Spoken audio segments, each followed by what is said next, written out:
France, on a deux groupes leaders qui se partagent le marché de luxe, comme LVMH et PPR.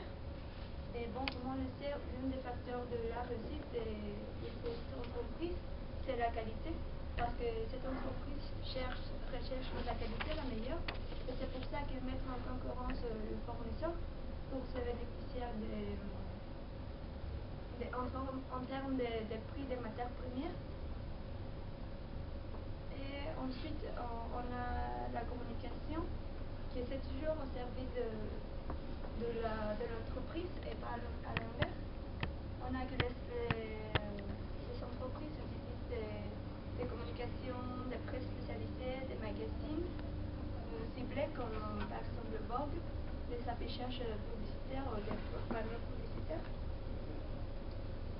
Et ensuite, on a qu'il y a multiples segments sujets à la contrefaçon, comme par exemple la bijouterie d'haute gamme, la maroquinerie, la perfumerie, les vêtements, ou même dans la gastronomie, avec le cas de vins très prestigieux.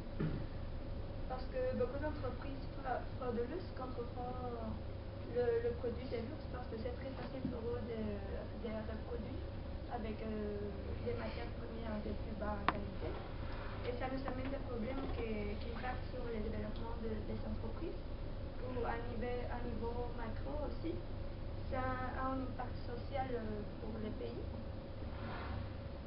Ensuite, par rapport au prix en Europe, on a trouvé que les entreprises sont moins attachées au prix de revient parce que les produits d'haute gamme sont déjà très chers et elles font moins attention à leurs profits par rapport à des petites entreprises qui ont des prix plus bas et par conséquent le profit est plus faible.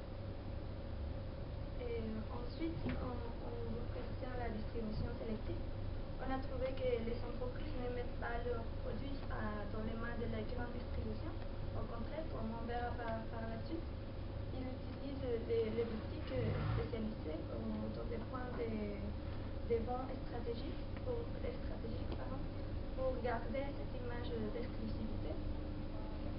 Et par finir avec cette précision, les asiatiques, on trouve que c'est plutôt la Chine et structure les plus intéressés par les produits de luxe, même si le prix est très élevé, ce n'est pas un frein pour acheter les produits de gamme.